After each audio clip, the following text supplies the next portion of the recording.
In addition to having an effective message and sales pitch, numbers can speak louder than words. We call that thud appeal. In addition to your meeting, bring 50 personalized letters from like-minded constituents. Thud, right on their desk. Representatives think in terms of numbers, also known as votes.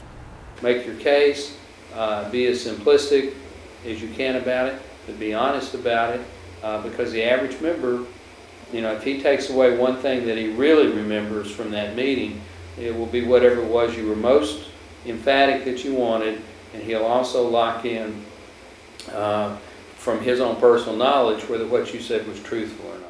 Every meeting that a congressman has, and you're sitting there and you have an opportunity, you make sure the one thing you get in is your ask. Is it to co-sponsor HR, whatever, or is it to support this, or is it to sign on this letter, or is it to send out a dear colleague?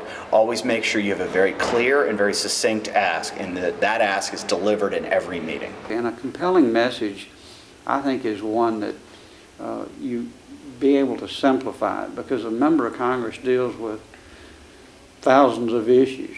And don't make it too technical, don't make it too involved. Try to give a real-life example of why either you're opposed to some legislation or you're for it. It's a marathon, not a sprint. When you've completed your visit, ask your member how they like to be communicated with going forward. It may be email, it may be faxes. Chances are it's not going to be the U.S. mail due to security procedures we have here on Capitol Hill. It's best to follow up consistently and let them know that you're always thinking about them, and they too ought to be thinking about you and your legislative needs.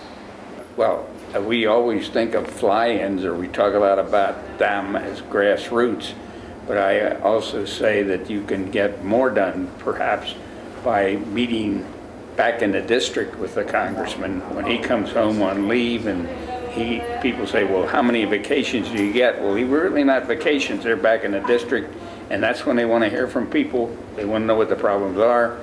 Here they can only give split seconds if they show up, and most of the time they fly in, and instead of talking to the congressman, they're talking to a staff. Not that there's anything wrong with the staff, but it isn't the same as eyeball to eyeball with a congressman.